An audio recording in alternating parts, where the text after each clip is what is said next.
Anak saya pada waktu itu yang kecil baru berumur 4,5 tahun, yang besar baru berumur 6 tahun. Jadi mereka masih kecil-kecil. Mereka belum ngerti ya apa makna kematian, makna penderitaan sekompleks kita sebagai orang dewasa.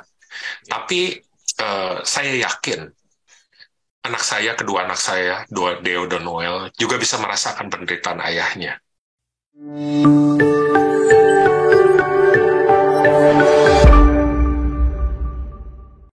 Selamat datang di podcast Asa Karakter, YouTube, dan Ukrida TV. Pada episode ini, Asa Karakter berkolaborasi dengan YouTube dan Ukrida TV bersama-sama meluncurkan sebuah podcast inspiratif bersama narasumber yakni Bapak Suryanto Suraji.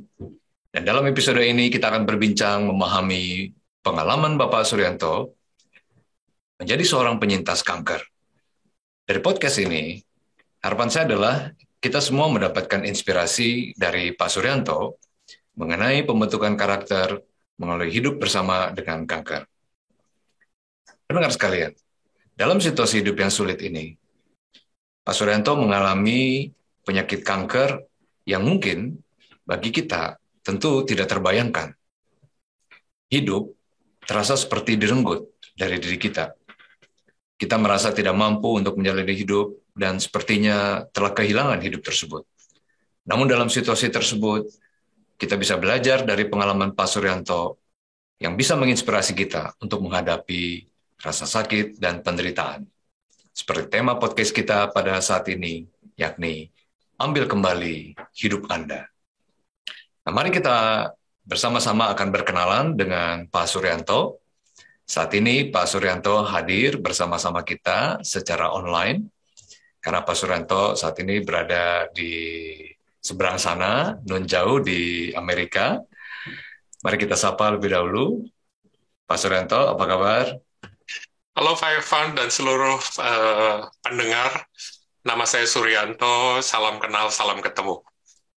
Iya, senang sekali. Terima kasih Pak Suryanto ya untuk kesediaannya berbagi bersama dengan kita. Nah, saya akan perkenalkan kepada Pak Suryanto. Sur atau panggilan singkat dari Suryanto, lahir dan dibesarkan di Jakarta. Sur adalah anak pertama dari dua bersaudara, mendapat penghargaan sebagai mahasiswa terbaik arsitektur angkatan 89, dan menjadi salah satu dari 7 mahasiswa arsitektur angkatannya yang lulus tercepat. Setelah lulus tahun 1994, Sur direkrut untuk bergabung dengan Encona Engineering Bandung dan Pusat Studi Urban Design ITB. Di tahun 96, ia melanjutkan karirnya ke Nikken Sekkei International di Singapura. Di tahun 2001, perjalanan karirnya berlanjut ke Amerika. Beberapa proyek terbangun selama berkarir di Skidmore, Owings and Merrill, San Francisco, seperti Cathedral Christ, The Light di Oakland, California, dan China World Trade Center Tower, menara tertinggi di Beijing ketika selesai dibangun pada tahun 2008. Di awal 2006, Sur didiagnosa sarkoma kanker ganas yang menyerang paha kanannya. Dia menjalani operasi yang agresif yang dilanjutkan dengan terapi kemo dan radiasi yang tidak mudah. Dia bisa kembali bekerja di akhir 2006 dan mendapat kepercayaan untuk mendesain gedung pencakar langit tertinggi di pantai barat Amerika untuk Trans Bay Tower setinggi 420 meter. Di pertengahan 2008, bersama beberapa kolega, Sur membentuk kantor arsitektur untuk global design firm Woods Bagel. Sayangnya, di awal 2009, sarkoma kanker kembali menyerang. Ia harus kembali dioperasi, dilanjutkan terapi kemo dan radiasi yang lebih berat lagi. Sekali lagi, periode yang berat ini akhirnya bisa dilalui dan dia kembali melanjutkan karya bersama Woods Bagel. Sur mendesain Telkom Landmark Tower di Jalan Gatot Subroto, Jakarta. Pendengar sekalian, di awal 2017, tulang paha kanannya tiba-tiba patah total. Operasi penyambungan secara perlahan menjadi masalah kronis yang berlarut, dari 2017 sampai 2020, ia harus menjalani 10 kali operasi yang berakhir dengan amputasi. Selama proses recovery, untuk tetap positif dan produktif, Sur kembali menekuni hobi fotografinya. Sambil memakai kruk, dia menjelajahi berbagai negara bagian di Amerika, foto Yellowstone, bison, dan astrofotografi di Yosemite National Park, mendapat penghargaan Honorable Mention untuk National Park Photo Contest 2018. Bahkan di tahun yang sama, Sur juga terpilih menjadi finalis Travel Photographer of the Year. 6 bulan setelah diamputasi, Sur kembali memiliki hobi bersepedanya, dan di akhir 2020 dia bergabung dengan grup Goes Indo SF, yang kemudian terpilih menjadi ketua Goes Indo San Francisco sampai saat ini. Nah, pendengar sekalian, masalah kesehatan dan keterbatasan fisik tidak pernah mematahkan semangatnya untuk selalu bisa dekat dengan alam. Sudah 38 camping trip yang dipimpinnya dengan peserta yang semakin banyak, dan di bulan Agustus 2022, Sur kembali mendaki gunung, walau tidak mudah, tapi setelah berjuang selama 5 jam, ia berhasil menyelesaikan Skyline Loop Trail sejauh 9 km. Dengan 520 meter perubahan elevasi di Mount Rainier, Washington, Amerika. Di seluruh perjalanan dan dinamika kehidupannya, Suryanto dengan setia didampingi oleh istrinya Laura dan kedua putranya Deo dan Noel. Wah, Pak Sur, saya kalau membaca kisah ini sekali lagi, tentu ini merupakan kisah yang luar biasa. Nah, ini yang saya pribadi dan para pendengar tentu ingin sekali belajar dari Pak Sur, untuk mendapatkan inspirasi dari Pak Sur bagaimana Pak Sur berjuang dan hari ini bahkan bisa dikatakan hidup bersama dengan kanker. Nah, Pak Sur, kalau boleh pertama-tama, ini ada video yang kita bisa saksikan bersama di YouTube. Pak Sur belajar untuk menaiki sepeda setelah diamputasi. Tentu tak terbayangkan ya. Kalau saya biasanya naik sepeda itu 2 kaki, Pak Sur, tapi ketika melihat Pak Sur yang dengan rasanya natural sekali, bahkan kalau saya lihat itu videonya cepat sekali naik sepedanya. Waduh, rasanya saya merasa malu kalau merasa naik sepeda itu dibandingkan dengan Pak Sur. Nah, tentu itu menginspirasi ya. Nah, Pak Sur, di awal ini saya mau berbicara dengan Pak Sur mengenai perjalanan karir Pak Sur.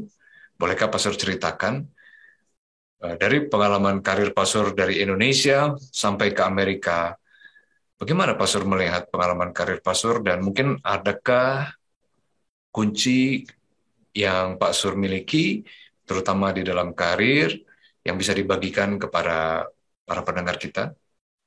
Ya, terima kasih Evans, terima kasih untuk introduction-nya, terima kasih untuk penjelasan latar belakang saya. Untuk menjawab pertanyaan Pak Evans mengenai karir, sedikit latar belakang. Saya lahir di keluarga di mana ayah saya menjadi satu-satunya anak dari keluarganya yang menjadi sarjana. Dia lahir dari keluarga petani di Jawa Tengah, di kota Klaten, pinggir kota Klaten. Lalu kemudian dengan gigih dia mencoba mencari kehidupan yang lebih baik, dan kemudian bisa mendapatkan beasiswa dan menyelesaikan program sarjananya dan kemudian menjadi pendeta di Jakarta. Sebelum ayah saya meninggal, beberapa saat sebelum beliau meninggal, ayah saya memanggil kita semua anak-anaknya, kami bertiga, meskipun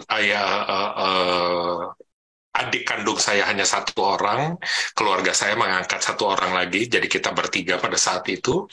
Eh, Pesan dari ayah saya bahwa kita semua, kita bertiga harus menjangkau masa depan yang lebih baik dari orang tuanya. Pesan itu selalu tertanam ya dalam benak saya. Sehingga begitu saya kuliah di tahun pertama waktu itu, ayah saya kemudian meninggal mendadak karena kecelakaan. Itu saya sangat terpukul. Tapi juga dalam hal yang sama, saya juga menjadi semakin terpacu untuk bisa merealisasikan harapan orang tua saya untuk memiliki kehidupan yang lebih baik. Pada waktu itu saya bilang sama ibu saya bahwa saya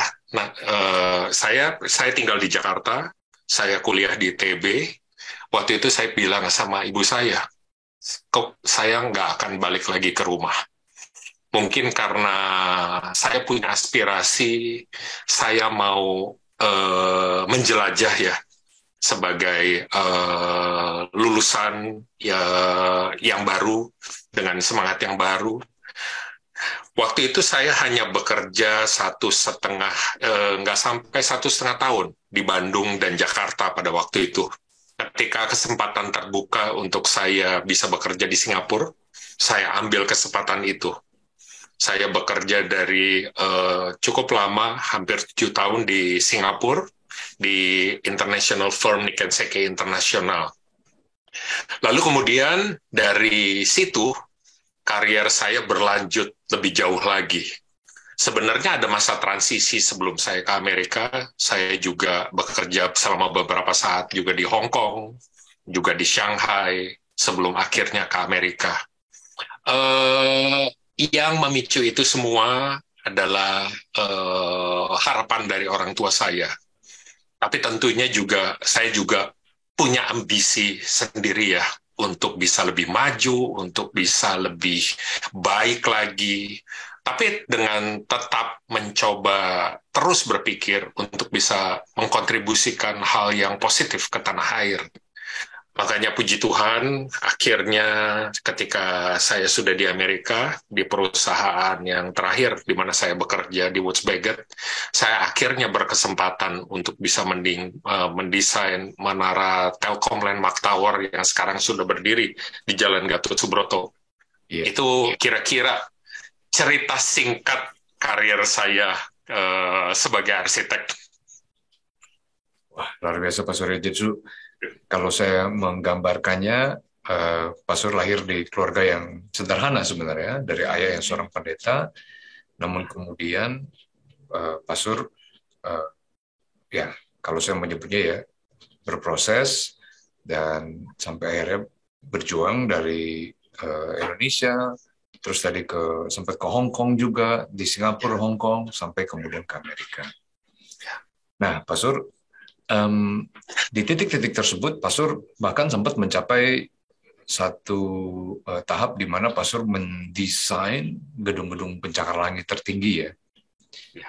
Nah, yang menarik adalah justru di saat Pak Sur berada di satu titik pekerjaan atau karir yang bisa dikatakan sedang sangat puncak ya, atau tertinggi mungkin dalam pekerjaan Pak Sur malah mendapatkan kejutan, yaitu didiagnosa kanker. Nah, bolehkah Pak Sur berbagi pengalaman tersebut kepada kita sekalian? Ya. Pada waktu itu saya didiagnosa kanker di bulan Maret tahun 2006. Saya pindah ke Amerika bulan September 2001. Jadi kira-kira kira-kira 5 tahun saya meniti karir di Amerika ya, dengan semangat juang, dengan mencoba menjadi yang terbaik seperti itu. Waktu itu saya mendapat kepercayaan untuk mendesain tower. Waktu itu pada tahun 2001. kantor konsultan tempat saya bekerja, Skidmore, Owing dan Merrill, memenangkan kompetisi internasional China World Trade Center, suatu master plan besar dengan satu aspirasi. Salah satu komponen dari master plan itu adalah tower dengan proyeksi pada saat terbangun nanti itu akan menjadi tower yang tertinggi di Beijing. Seperti biasanya proyek-proyek besar seperti itu penuh liku-liku ya. Kita banyak masalah ekonomi, masalah politik, dan lain sebagainya. Jadi jalannya cukup panjang. Ada sempat masa vakum sebelum akhirnya restart lagi proyek itu. Pada waktu itu, studio kami sudah disibukkan oleh pekerjaan-pekerjaan lain. Waktu itu saya dipanggil oleh bos saya. Dia berdiskusi dengan saya karena studio ada wacana untuk melepas proyek itu untuk dikerjakan oleh studio lain. Saya bilang sama dia, meskipun cuma saya sendiri dari studio ini, jangan kita lepas ke studio lain. Kita udah bekerja begitu berat, mulai dari kompetisi sampai saat ketika proyek itu di on hold untuk sementara kayak begitu. Mari kita continue. Kapan lagi kita bisa mengerjakan tower yang tertinggi? Pada waktu itu bukan hanya di Beijing, termasuk pada kantor San Francisco pada waktu itu. Itu proyek tower tertinggi kami kayak begitu. Jangan kita let go, biar kita keep it. Lalu sedikit demi sedikit bersama dengan kepala studio saya, kita build tim untuk mengembangkan proyek itu. Itu terjadi kira-kira di pertengahan 2005. Lalu kemudian di 2006, di puncak-puncaknya ketika kita sedang sibuk-sibuknya, tanpa terasa, saya mendadak sadar bahwa kaki kanan saya ada pembengkakan. Waktu itu mungkin saya kepikir mungkin karena kecapean, terbentur kayak begitu, jadi memar. Dia masih selama beberapa saat coba di terapi urut, lalu juga terapi akupunktur kayak begitu. Tapi makin lama malah makin membengkak, makin besar, dan juga makin sakit ya. Akhirnya saya reach out ke dokter primary physician saya. Pertama kali saya ketemu sama dia langsung khawatir. Dengan ngelihat aja dia udah khawatir, dia bilang, saya akan kirim ke ahli kanker, ahli bedah kanker, untuk appointment berikutnya. Beberapa kemudian saya ketemu sama ahli bedah kanker itu, dia baru buka pintu, ngelihat kaki saya, langsung bilang, saya bisa garanti kalau 90% ini kanker. Tapi tentunya kita tetap melakukan biopsi. 3 hari kemudian hasil biopsi keluar. Saya tidak pernah lupa pada pagi hari itu saya ditelepon sama dokter bedah kanker itu. Dia bilang, Suryanto, I have a bad news. Kabar yang buruk, ini kanker yang ganas. Saya sudah schedule untuk operasi. Kalau nggak salah 3 atau 4 hari setelah dia telepon, dia bilang, dia udah nggak tanya lagi, saya siapa apa enggak untuk operasi.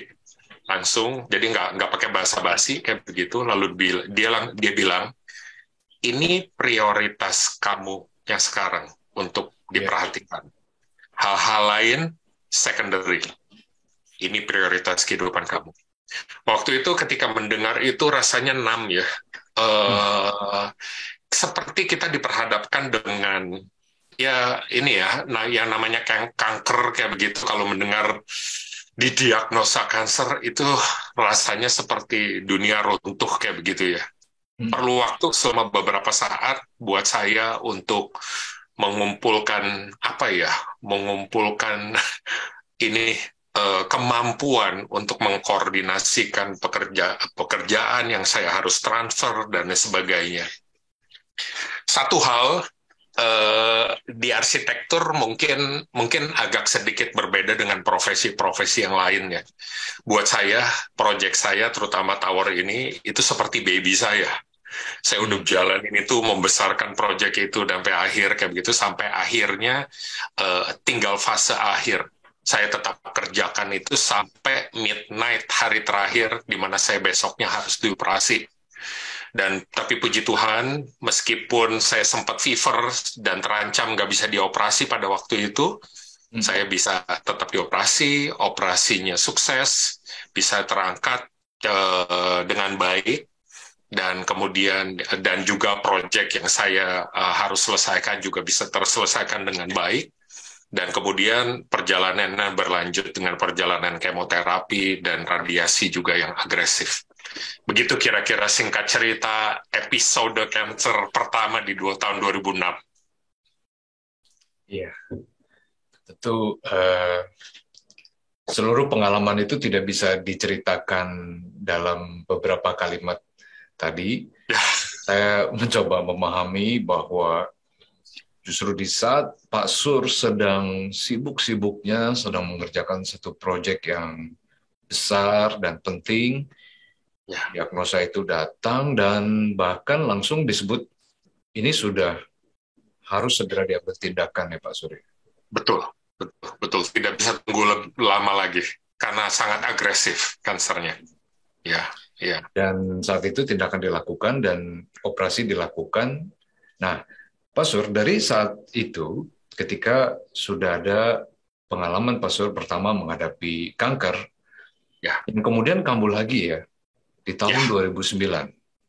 Ya. Wah, saya membayangkan mengalami satu kali, itu saja tentu sudah sangat berat dan sulit. Nah, Bapak harus menghadapi kemudian 10 kali operasi. Betul ya, Pak ya? Antara 2017 sampai 2020. Nah, ini merupakan efek jangka panjang sepertinya dari treatment kanker yang Bapak harus jalani tersebut. Nah, di saat itu kalau nggak salah Pak Sur mengalami ada kejadian mendadak paha kanan Pak Sur itu patah. Ya. Itu patahnya gimana tuh Pak? Seperti apa tuh? Boleh Bapak ceritakan pengalaman itu Pak? Ya, seperti banyak kita ketahui ya.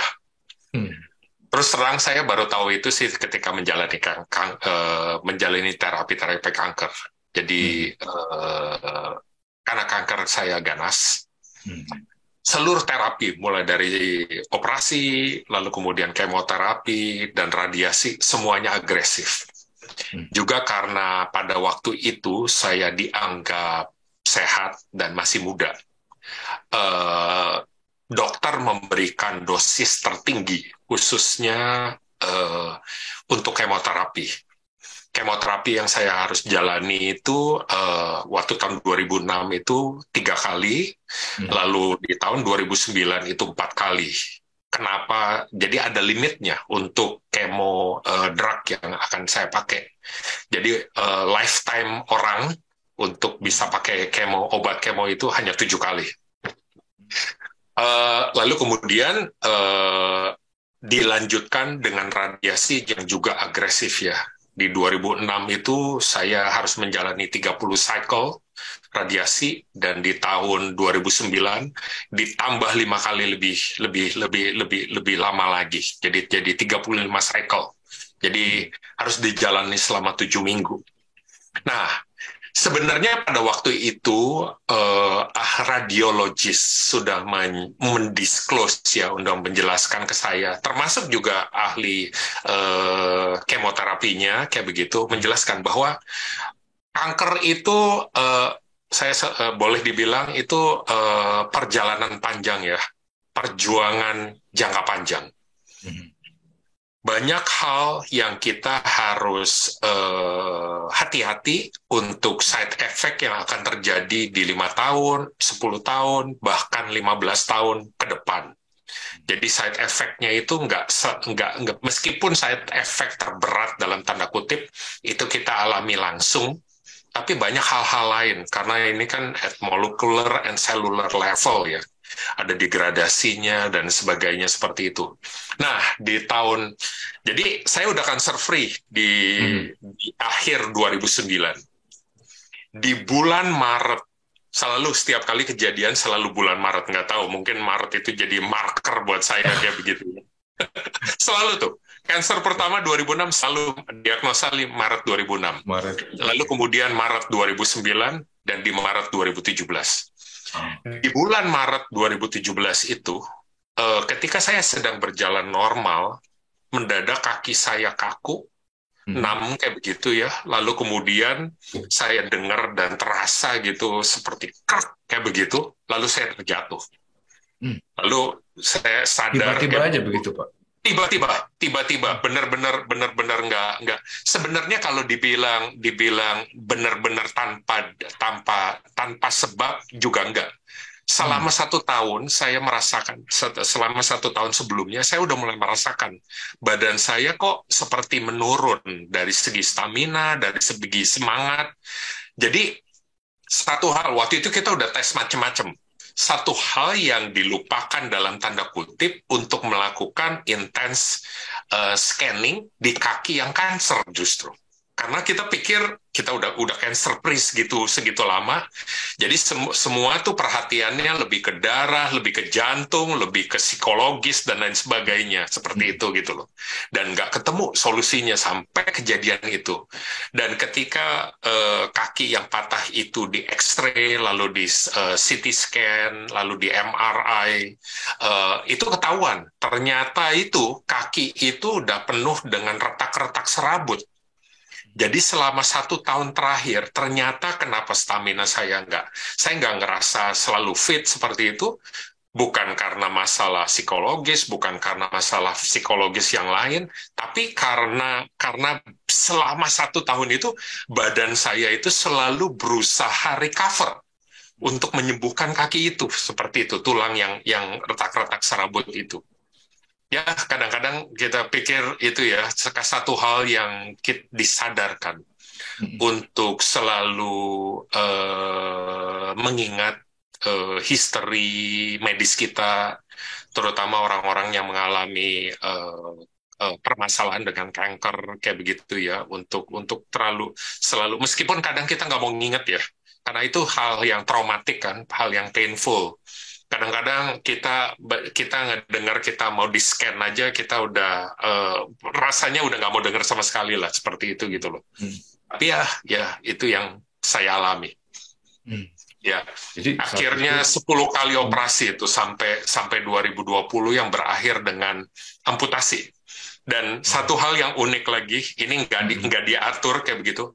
Operasi pertama kali, penyambungan pertama kali di tahun 2017 dan operasi amputasi di tanggal yang sama di bulan Maret, tanggal 17, bedanya 3 tahun.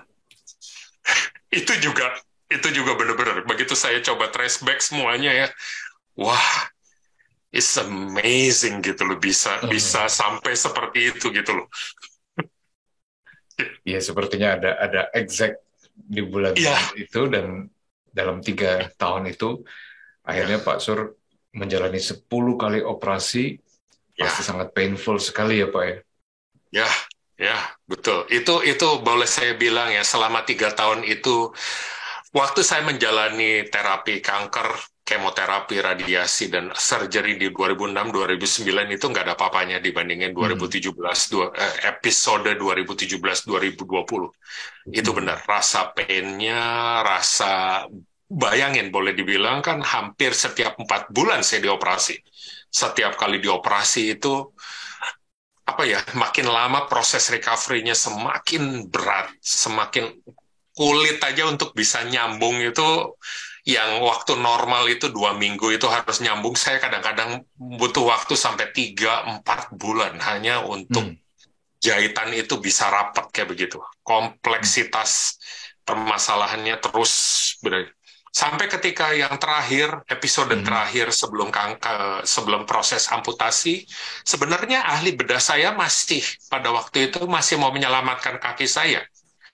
Waktu itu saya ketika di ruang emergency pada waktu itu ya, dia menjelaskan prosedur yang akan dijalani, gimana kaki saya akan dicoba diselamatkan lagi kayak gitu. Saya kemudian interrupt dia. Saya bilang sama dia, kita udah berusaha melakukan yang terbaik selama 3 tahun. Bukan berarti kita nggak berusaha. Sudah waktunya saya untuk bisa move on dengan kehidupan saya. Selama 3 tahun, saya bukan hanya kehilangan pekerjaan. Mana ada kantor yang mau nunggu selama 3 tahun, kan? Ya. Apalagi dalam posisi saya sebagai prinsipal yang seharusnya mencari nafkah untuk perusahaan.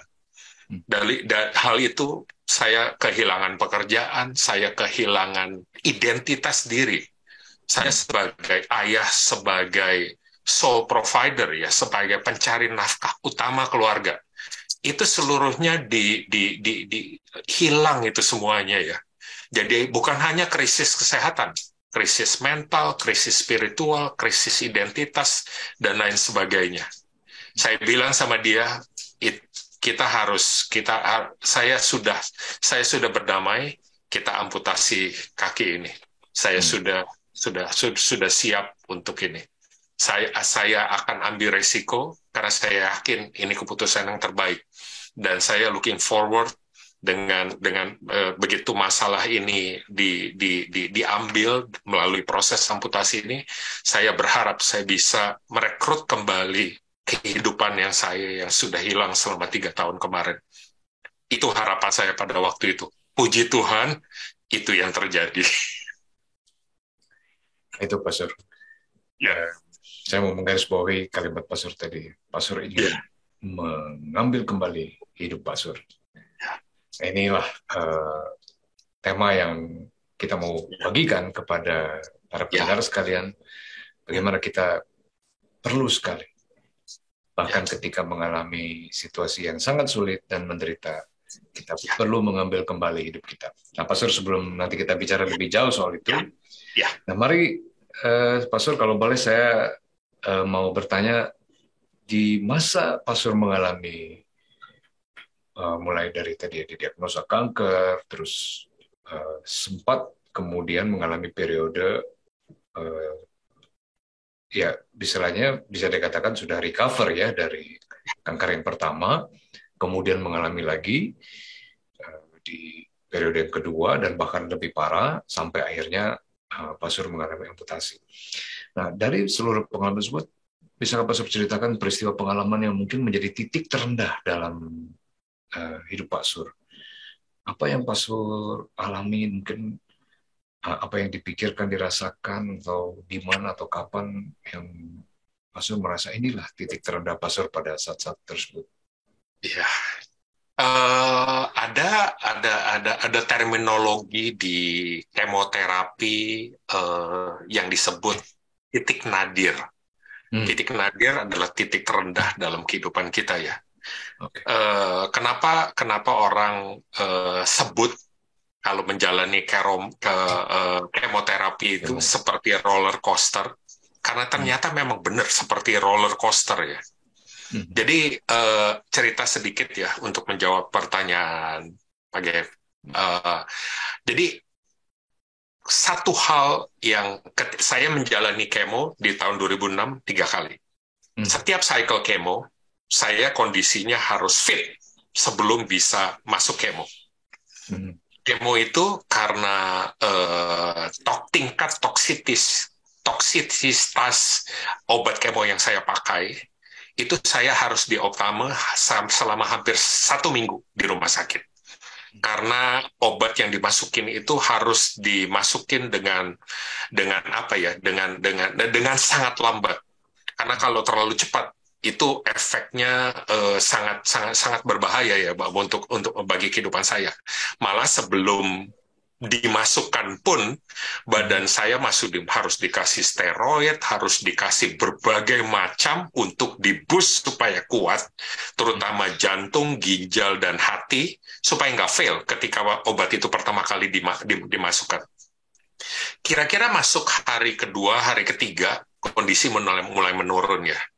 Biasanya tuh white blood cell tuh sel-sel darah putih dan lain sebagainya yang memprotek badan kita dari infeksi itu udah benar-benar anjlok, dan saya harus dimasukkan ke kamar isolasi dengan double door, dengan dua pintu, dengan sistem penghawaan yang berbeda dengan ruang lain di rumah sakit karena kondisinya makin parah. Lalu ketika saya keluar dari rumah sakit, di-discharge dari rumah sakit, kira-kira antara 1 sampai 1,5 minggu di rumah itu, kondisi itu turun terus. Seluruh side effect dan lain sebagainya makin parah. Sampai kalau boleh saya bilang ya, mungkin dari seluruh proses pengobatan kanker, operasi, kemo, dan radiasi, bagi saya yang terberat itu kemoterapi.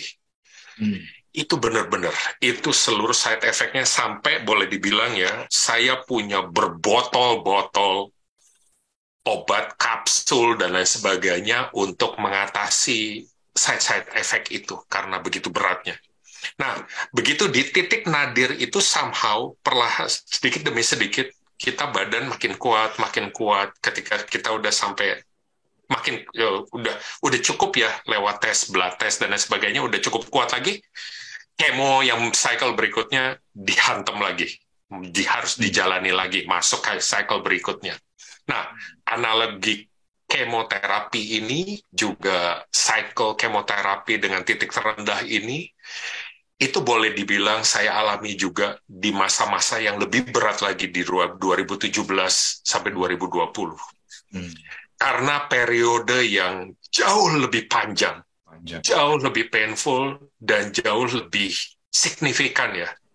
Kalau boleh dibilang, ketika saya menjalani terapi di 2006 dan 2009, bulan Maret, kira-kira saya udah bisa balik kerja bulan Oktober.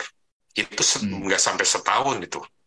Dan meskipun ketika saya kembali bekerja tetap masih perlu waktu ya sampai kondisi optimal lagi. Dalam tanda kutip tentunya optimalnya. Nah, di 2017 itu nggak ada. Seperti kalau kemo dulu tuh ada cycle-nya seperti roller coaster. Ini udah bener-bener, ini udah turun terus selama 3 tahun sampai titik terendah. Kalau boleh ditanya ke saya kayak begitu, bagaimana saya bisa bangkit dari titik terendah itu kayak begitu ya?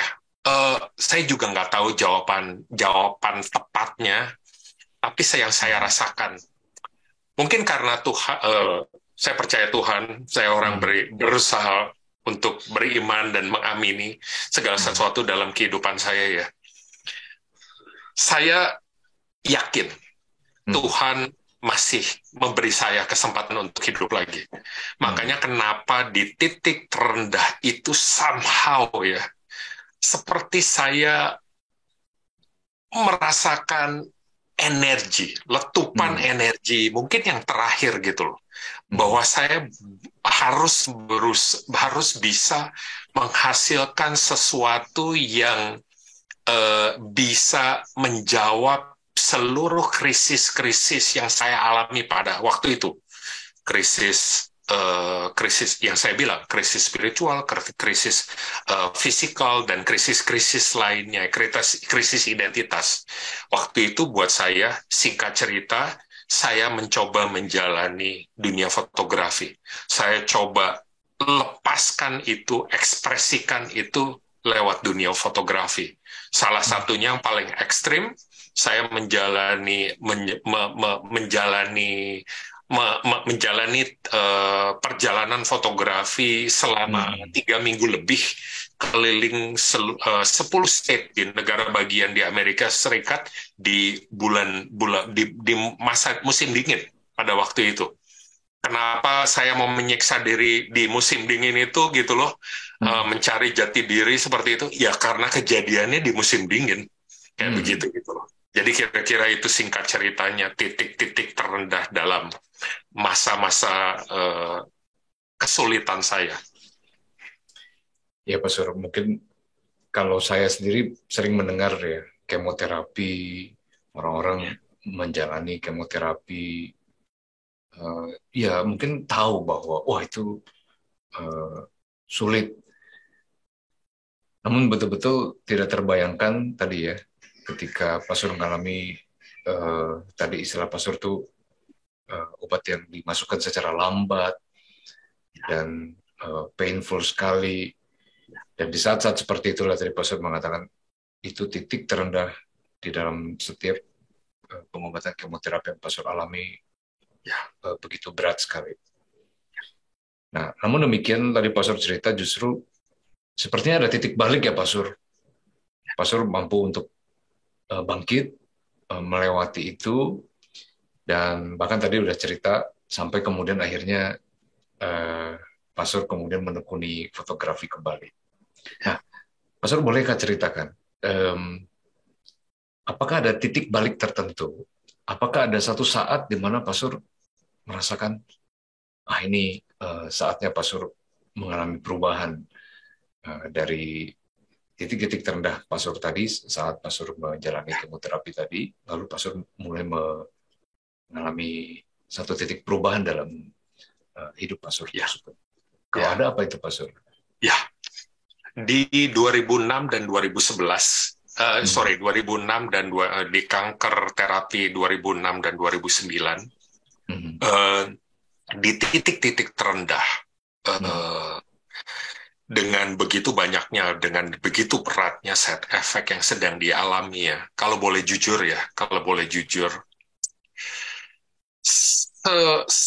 sedapat mungkin saya mencoba bertahan. Tapi ada fase-fase di mana saya sudah begitu nggak tahannya ya. Sampai waktu itu beberapa episode ya, saya sambil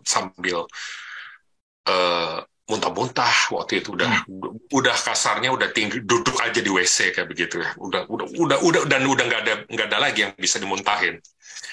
Dan saya sambil memeluk istri saya sambil bilang sama dia, kayaknya lebih baik Tuhan ambil saja nyawa saya udah nggak kuat lagi. Boleh jujur, saya bilang, saya cerita ini ya, kayak begitu gitu loh. Karena benar-benar udah nggak kuat kayak begitu. Lalu kemudian tentunya ya dengan terseok-seok gitu loh, dengan apa ya, dengan balik kembali gitu ya ke ranjang. Hal-hal yang sangat basic ya, yang justru sangat menguatkan buat saya. Sebagai contoh, ada periode di mana di periode seperti itu ya, anak saya pada waktu itu yang kecil baru berumur 4,5 tahun, yang besar baru berumur 6 tahun. Jadi mereka masih kecil-kecil. Mereka belum ngerti ya makna kematian, makna penderitaan sekompleks kita sebagai orang dewasa. Tapi saya yakin kedua anak saya, Deo dan Noel, juga bisa merasakan penderitaan ayahnya. Beberapa kali kayak begitu gitu loh. Mereka memegang tangan saya, lalu berdoa untuk saya. Dan doa dengan keterbatasan bahasa anak-anak itu punya kekuatan yang sangat besar ya. Saya seperti di-trigger lagi bahwa saya punya tanggung jawab untuk masa depan mereka. Saya punya tanggung jawab untuk mendampingi mereka sampai mereka bisa besar kayak begitu. Itu yang menyebabkan saya bisa melalui periode-periode itu, kalau dibilang ya. Nah, di 2017 dan 2020, di masa-masa frustrasi, di masa-masa krisis yang terus terang lebih kompleks dibandingkan masa-masa ketika 2006 dan 2009. Dalam perjalanan saya keliling ke berbagai state, itu perjalanan yang nggak mudah ya. Saya mesti pakai kruk, saya mesti banyak negara-negara bagian yang snow seperti itu. Seperti mungkin diketahui kayak begitu, berjalan dengan kaki normal di snow aja kadang-kadang udah nggak gampang. Apalagi kalau pakai kruk ya, karena kruk kan cuma poin seperti itu ya. Itu kruk ambles gitu loh di snow kayak begitu. Jadi perlu waktu yang jauh lebih banyak dan jauh lebih berat. Dan ada satu aspek fotografi yang saya sangat sukai pada waktu itu. Astrofotografi, potret di malam hari. Potret untuk memotret di musim dingin di tengah hari aja dengan lighting normal seperti itu, kondisi normal, ada matahari dan lain sebagainya, udah cukup sulit, apalagi dengan kondisi saya dimultiplikasi dengan menjalaninya di malam hari. Kenapa saya menjalani di malam hari? Ada satu kejadian yang sangat transformatif buat saya kayak begitu. Waktu itu new moon ya, jadi bulan baru, jadi nggak ada bulan, jadi langit itu gelap luar biasa. Itu di banyak national park di Amerika itu kan jauh dari kota ya, jadi benar-benar terpencil dan lain sebagainya. Jadi kegelapan itu total. Sampai boleh dibilang untuk melihat jari di depan mata kita aja nggak gampang.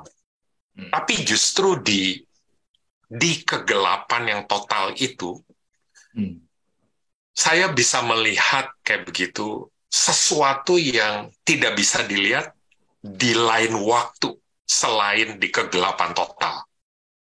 Itu Milky Way ya, galaksi Bima Sakti itu yang begitu indah, jutaan bintang. Itu kita bisa lihat dengan luar biasa kayak begitu gitu loh. Satu hal yang mengingatkan saya bahwa saya itu begitu kecil ya dibandingkan skala universe, skala dunia dan alam semesta.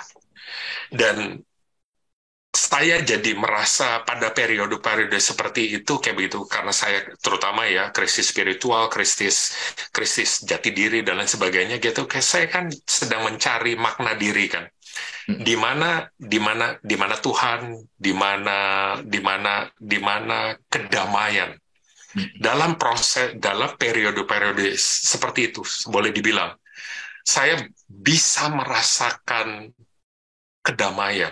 Saya bisa merasakan Tuhan secara tidak langsung melalui visualisasi yang saya bisa alami pada waktu itu.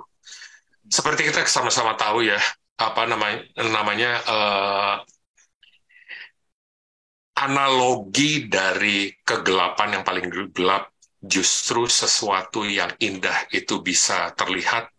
Hal yang sama juga, badai yang terbesar dalam kehidupan kita, di kegelapan kita, biasanya selalu diakhiri dengan fajar, hari baru, yang sangat indah dibandingkan ketika kondisinya normal ya. Saya bisa melihat dengan perspektif yang baru bahwa apa yang saya alami pada saat ini, karena meskipun itu bukan sesuatu yang menyenangkan, malah jauh dari menyenangkan, sungguh suatu penderitaan, ada makna yang lebih besar dari yang mungkin pada saat itu saya belum mengerti, tapi satu saat nanti saya bisa mengerti maksud itu semuanya. Kira-kira begitu singkat ceritanya, titik baliknya.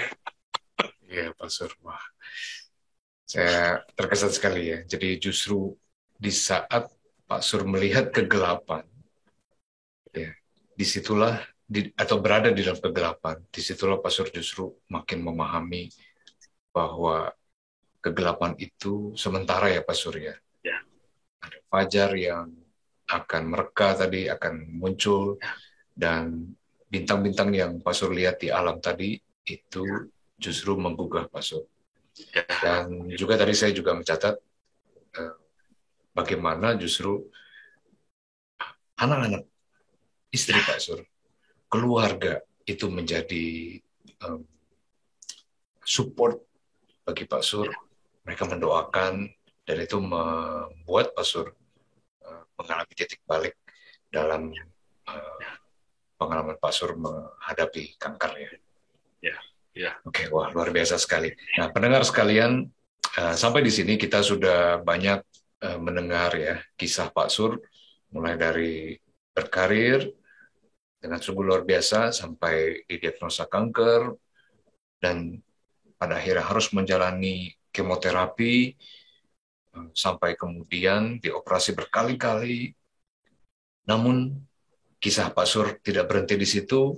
Pak Sur mengalami titik balik, dan Pak Sur mampu ya untuk sedikit, ini belum selesai nih, Pak Sur sudah mulai beranjak kepada saat di mana dia mampu mengatasi kankernya.